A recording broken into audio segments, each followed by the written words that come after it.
नमस्कार, मैं सरला रावत शाह। आप देख रहे हैं पब्लिक न्यूज हिंदी। स्वागत है आप सभी का। लंबे समय से न्यू एजुकेशन पॉलिसी यानी कि एनईपी 2020 चर्चाओं में है। लंबी रिसर्च के बाद एनईपी को सरकार ने लॉन्च कर दिया है और एनईपी 2020 लॉन्च होने के साथ ही सबसे बड़ा और सबसे पहला जो सवाल खड़ा होता है वो होता है पाठ्यक्रम अब कैसा होगा। यानी कि जब एजुकेशन पॉलिसी बदलती है तो सबसे पहली जो चीज सामने आती है वो अब इस बदले हुए एजुकेशन पॉलिसी का पाठ्यक्रम किस तरह से होगा। और पहला ड्राफ्ट जो पाठ्यक्रम का है यानी कि एनसीएफ वो भी सामने आ चुका है, यानी कि नेशनल करिकुलम फ्रेमवर्क। हालांकि ये अभी पहला ड्राफ्ट आया है, ये भी काफी रिसर्च के बाद बनाया गया है। इस पहले ड्राफ्ट को अगर हम देखेंगे तो ये पूरी तरह से बदला हुआ नजर आ रहा है, यानी कि जो एजुकेशन पॉलिसी में बदलाव किए गए हैं उसको देखते हुए ये बनाया गया है। इस फ्रेमवर्क में कई महत्वपूर्ण बदलाव किए गए हैं, कई ड्राफ्ट रखे गए हैं जिन पर आगे सरकार अपनी मंजूरी देगी। जो बड़ी बात निकलकर सामने आई है उस पर चर्चा करते हैं, वो आपको बताते हैं।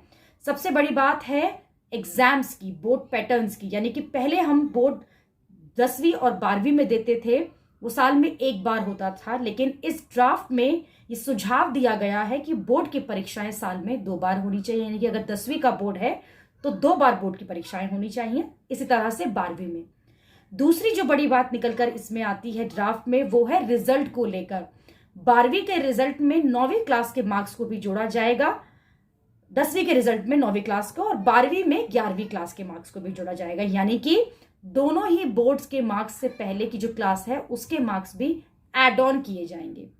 तीसरी जो बात निकल कर आती है वो आती है करियर। बच्चा आखिरकार क्या चुनना चाहता है और अपने करियर के हिसाब से ही वो सब्जेक्ट का चुनाव करता है 11वीं और 12वीं में, लेकिन इसे अब 9वीं कक्षा से ही शुरू किया जाएगा। यानी कि पहले बच्चे जो स्ट्रीम चुनते थे वो 11वीं कक्षा में लेते थे और केवल 2 साल बाद ही उन्हें अपने करियर के लिए आगे कॉलेज में कोर्स को चुनना पड़ता था, जो कि उनके लिए काफी कठिन कार्य होता था। उन्हें समझ नहीं आता था कि उन्हें आखिरकार भविष्य में क्या करना है। ऐसे में वो क्या पाठ्यक्रम पढ़ना चाहते हैं उसके लिए वो 9वीं क्लास से यानी कि 9th स्टैंडर्ड से ही चुनाव कर सकते हैं। यानी कि जो स्ट्रीम का चुनाव है वो अब 9वीं क्लास से ही वो कर सकते हैं, ऐसा इस ड्राफ्ट में सुझाव दिया गया है। एक और जो बड़ी बात निकल कर आती है वो है सब्जेक्ट के चुनाव पर।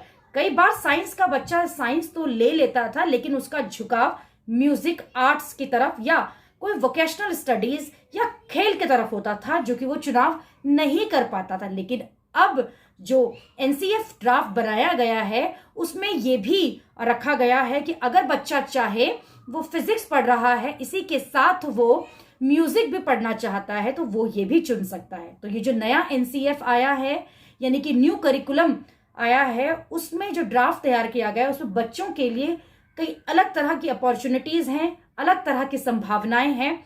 माता पिता के लिए भी हालांकि ये एक नया अध्याय होगा, एक नई चीज होगी इसमें चुनाव करना, क्योंकि बहुत पहले से हम एक ही तरह की शिक्षा प्रणाली को देखते हुए आ रहे थे, एक ही तरह का चुनाव करके आ रहे थे, जो हमारे पीछे जो लोग कर रहे थे उसी को देखते हुए हम आ रहे थे। लेकिन इस बार की जो न्यू एजुकेशन पॉलिसी है और जो न्यू करिकुलम फ्रेमवर्क है वो पूरी तरह से नया है।